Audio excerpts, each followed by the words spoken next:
Hi, so welcome back to this lecture where we will continue our studies on second order linear ordinary differential equations. So far, we've been looking at inputs, various kinds of inputs, which are really standard functions, for example, exponential functions, sinusoidal functions, polynomial functions.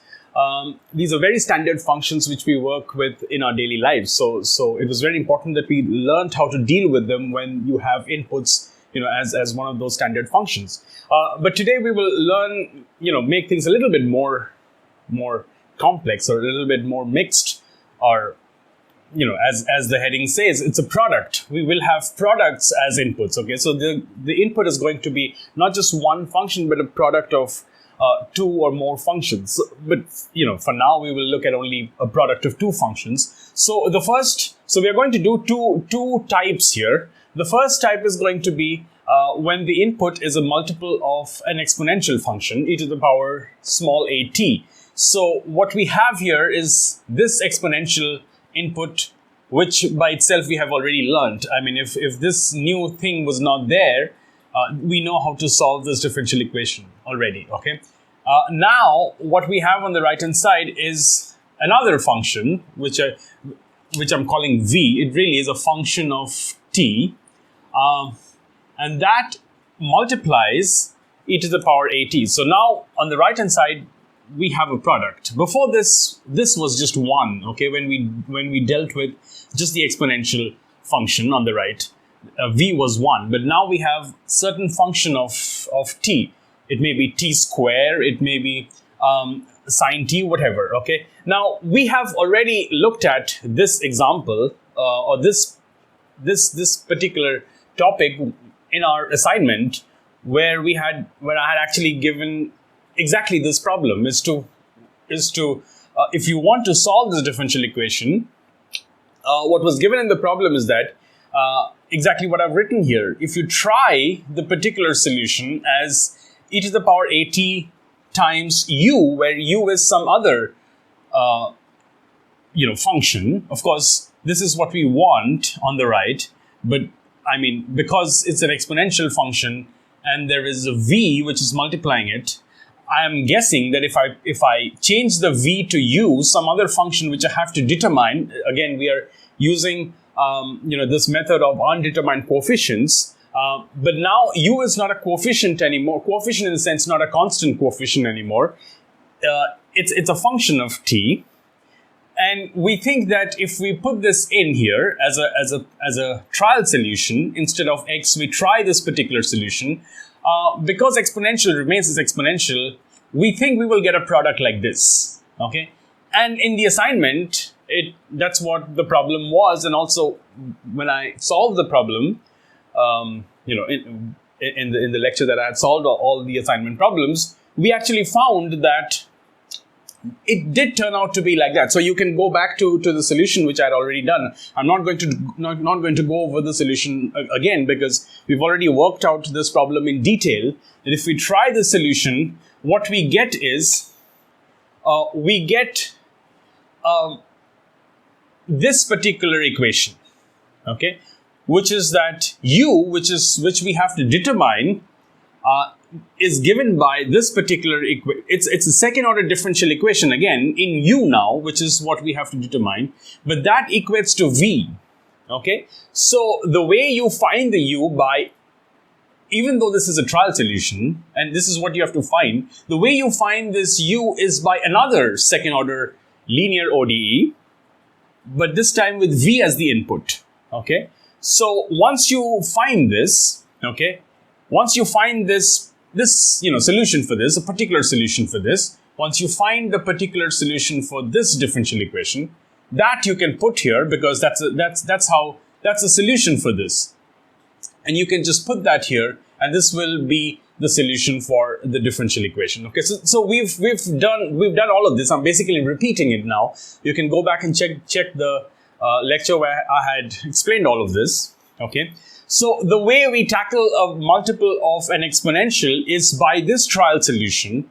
The problem reduces to solving another differential equation, but this time with an easier input. And in fact, in the assignment, the very next problem was to solve was to solve a differential equation where v was t square, okay? And we found that, you basically had to solve another second order linear ODE with t square as the input, which is a polynomial input. And again, we knew how to solve it because we have tackled polynomial inputs.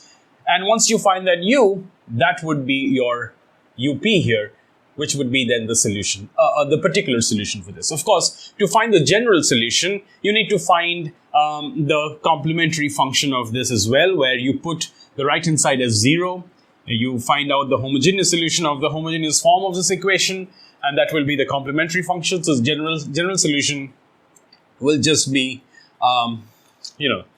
the summation of these two. So the challenge is not here. We've already learned this very well. The challenge is to find this, and the way to do it is like this, exactly how it was given in the assignment, okay? And the way it was done, the way the problem was solved in the video thereafter. Okay, so this is how you solve a second order linear ODE with this kind of an input, a general form like this, okay? We come to the second type, okay, where we now have a multiple of, it's not a multiple of exponential, but a multiple of a polynomial, okay? But for now, for this lecture, we will take a very simple polynomial. We can, the simple polynomial is just going to be t, okay, just a t. This is a polynomial of degree 1, okay? And I could have taken t square, for example. T square plus t would have been another polynomial of degree 2. But t, just to make things very easy here, we will make things more complex as we go along. But for now, let's look at a multiple of t. Okay, this is a polynomial of degree just 1. You can write t as t plus 0 like that. Okay, that's the constant term in the polynomial. Anyway. So here it is. So let's change this the right hand side, the input, as t and some function v. Okay. Well, now the question is, what would you try as a particular solution for this kind of an input? Okay. The way, if you remember, when we solved ODEs, second order linear ODEs with polynomial inputs, we took the trial solution as a polynomial of the same degree as this, okay? So for example, if v was just 1 or 5 or 7, whatever, okay, was a constant number, let's say v was 1, in that case, the trial solution would be a polynomial of the same degree. Because the degree is 1 here, we would take a polynomial like small at plus small b, where a and b were undetermined coefficients, and we would put this in and find, by equating, we would find the values of a and b, and then that would be your particular solution. So that was the idea when this was a constant. Now, since this is not a constant anymore, this v is not a constant anymore, this method of putting constant coefficients doesn't work. What works is that, because obviously this will give you, if you put this in, it will give you a function only, it will give you a polynomial with constant coefficients, but that's not what we have. You have a polynomial with a functional coefficient here. It's a function, okay? It's a function of t. So you need to change this a little bit so that once you put this in here, you get a polynomial with non-constant coefficient like what you have on the right hand side. So the way to do that is, I change the constants to two functions which I have to determine. I call this u1 and I call this u2, okay, where u1 is a function of t and u2 is a function of t, okay. So that's the only thing, okay. That's the only change I need to make, is to, because you have a function, I change the constants to functions, because now I need to have a polynomial with non-constant coefficients, okay. And that's what we will get finally. Let's see. Okay, so let's put this in here. So I will have to differentiate this. So I have u1 t plus u2. This I will differentiate twice, plus b u1 u1t plus u2. This I will differentiate once, and c u1t plus u2. This I don't have to differentiate, and I should be able to get t some form like this, tv. Okay. Well, let's do this. Let's differentiate this once. I differentiate the t first, so I get u1. Then I differentiate the u1, so I'll write the t first. And then u1 will be u1 prime. Okay. That's the differentiation of this first term. The second term is just one term, so I will just differentiate u2 once. This has to be differentiated once more because there's a double differentiation over there.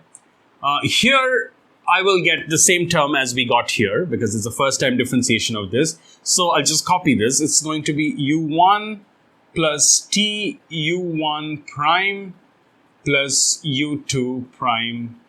That's it. And then I have c u1t plus u2, and this better give me tv. Okay, let's differentiate this once more.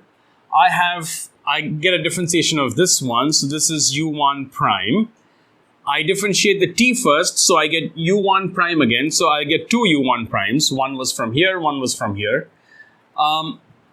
Then I differentiate this one, I get a t u1 double prime, and this one again differentiates to u2 double prime. Okay, that's it. And then I have these terms as they were, because no more differentiations are required here. And c u1t plus u2, this should give me a form like tv. Well, let's just group things. Let's just write them in the form of a polynomial. The ones with the t as the indeterminate here. The coefficients are u1 double prime, bu1 prime, and cu1. So the one with the t is u1 double prime plus bu1 prime plus cu1. Okay, and the ones without any t are going to be u2 double prime. See, I'm writing the double prime term first. Then I'm going to write this. So this one is gone. I have more terms like this one, this one, this one. Okay, so I have. Let's write the u2 terms first. So I have b plus b u2 prime. This one is a constant without any t. Do I have any other u2? No. Right. Oh, I have one from here. Okay, cu2. Okay, cu2. And then let me write the u1 terms. So I get a 2u1 prime, no more u1s. This one is already gone in here. So I get a 2u1 prime. And any more u1s? This one, bu1 plus bu1. That's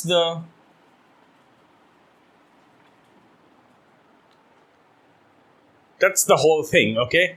And this, all right, so this is the left-hand side. It's a polynomial of degree 1 with non-constant coefficients now because these are functions. And so this side must equate to this side, but this is really t with a 0, okay? So this coefficient, or this non-constant coefficient, this function here should match up with v, and this whole thing should match up with 0, and that's how you get the two equations from which you can find the u1 and u2. So let's write that. So therefore, what I have is this one. The first one is u1 double prime plus bu1 prime plus cu1 must be v. And the next equation is this one, u2 double prime plus bu2 prime plus cu2 plus this one must be 0. So I'm going to take this to the right hand side and call it minus 2 u1 prime plus bu1. Okay, let's just do that. Okay, so what you see is to find the u1, you have to solve this differential equation.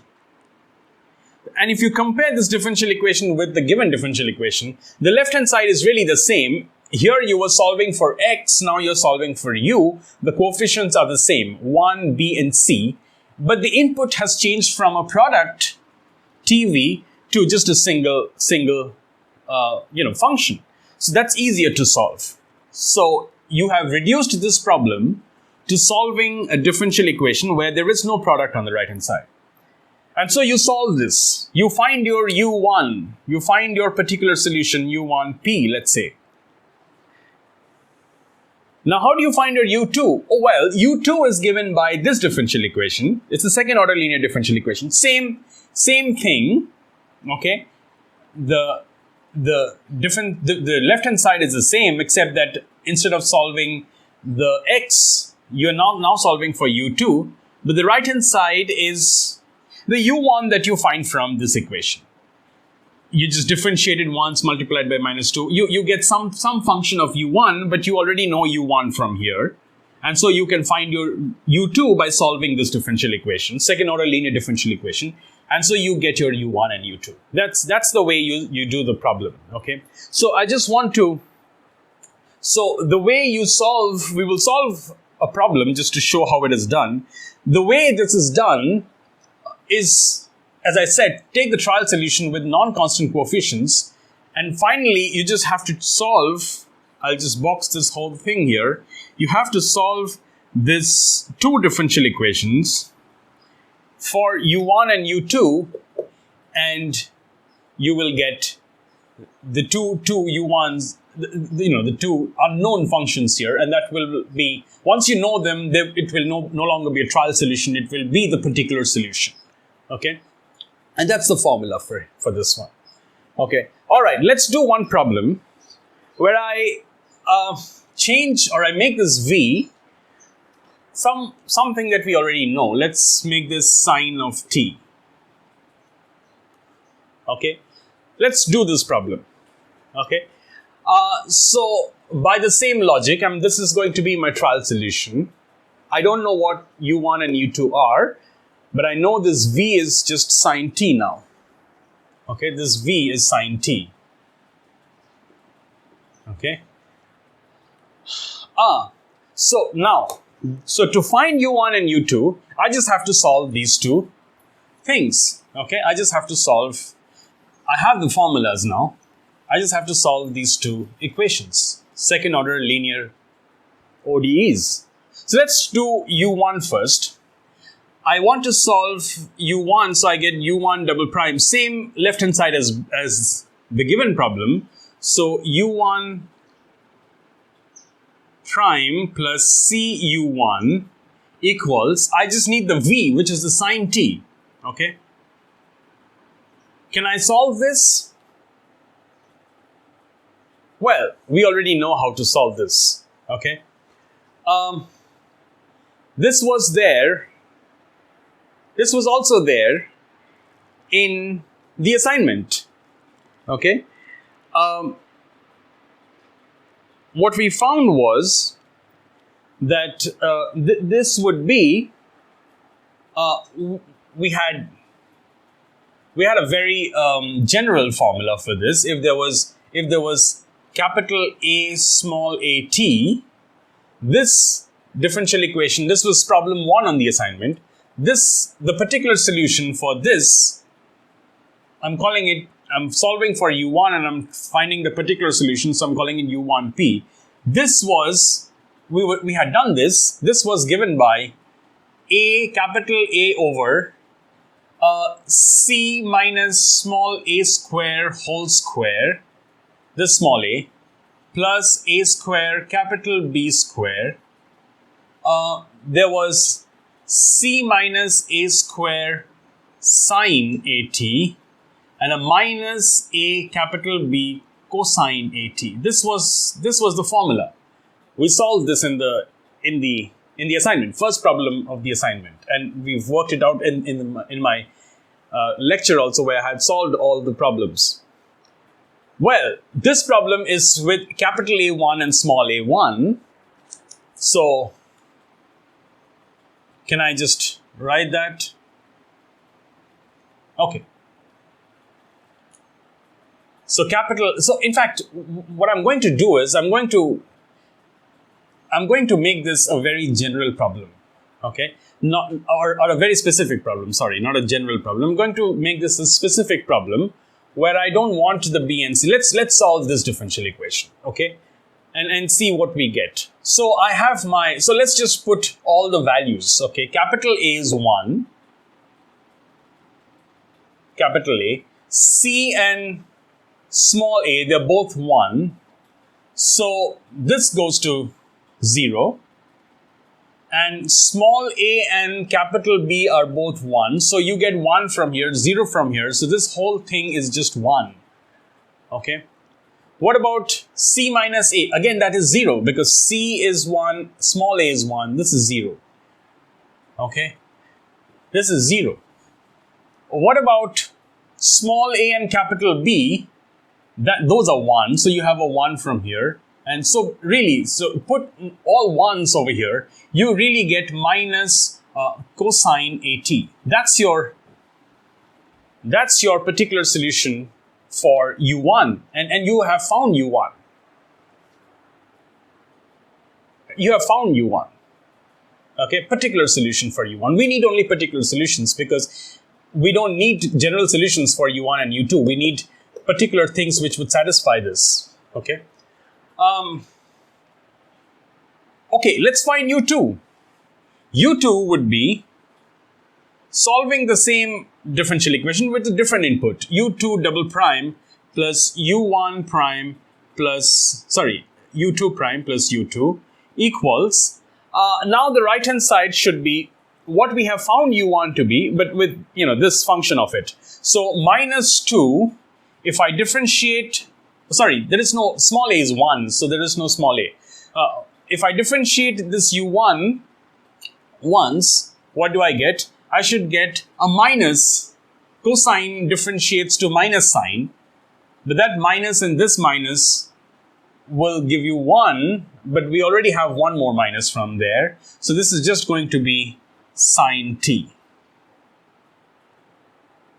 Okay, and we are going to have capital B, which is 1, and just the U1, okay? So, which is minus cosine t. I hope I got that right. Okay? Right. So, you just have to solve this. Okay? And do you remember how we solved this? If this was, there was another general formula, alpha sine AT plus beta cosine AT.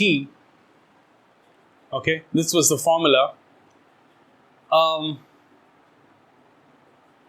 And the general form, the particular solution for this was given by, if you remember, it was C minus A square alpha plus small a capital B beta by C minus A square whole square plus A square capital B square. This was with sine AT. I'm writing, I'll put the exact values here, but I'm just writing down the general formula.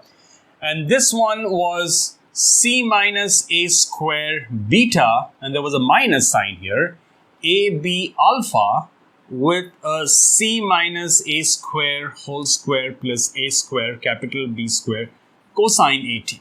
This was the formula for solving a differential equation with B and C and a general, sinusoidal input like this. We have solved exactly this formula in the lecture where we learned about sinusoidal inputs. So let's just write down what they are. So what are they? Capital C is 1, small a is 1. So all of these will be 0. So this is 0, this is 0. What is alpha? Alpha is going to be minus 2. So you have a minus, oh sorry, this is 0. So this term is 0. Small a and capital B are 1 and beta is minus 1. So you have a minus on top. And the whole thing is divided by, well, just 1. Because again, capital C and small 1 are 1. So this is 0. And small a and capital B are 1. So this is, so the whole thing, this whole thing is just minus. Is a negative sine at, small a is 1. So that's sine, minus sine t. Plus, what about this? Well, these are 0. C minus a square, they are 0. Small a, capital B are 1. So you have a negative alpha. Alpha is negative 2. So negative of negative 2 is 2. Divided by, we found this was 1. So it's just going to be the numerator 2. Cosine t. That's it. Small a is t. Small a is 1. So you have found your u1 and you have found your u2. And so therefore, really the solution, the particular solution xp is just going to be, just write your u1 minus cosine t, but with a t. So I'll write the t first. Minus t, or negative t cosine t plus u2 is this, is minus sine t plus 2 cosine t. That's your particular solution for this differential equation with a product input, okay, where one of the products is t, the other is another known function which we have solved before, is a sinusoidal input sine t, okay. So, all right, so if you have a multiple of t, make use of these two formulas and you should be able to find your u1 and u2 and therefore your particular solution for this differential equation. To find the general solution, you just need to find the homogeneous, solution for the homogeneous form of this equation or the complementary function, and that you have to add with the particular solution to give you what the general solution of this differential equation is. Okay. All right. I think we will finish this lecture here. Take things forward in the next lectures. Thank you.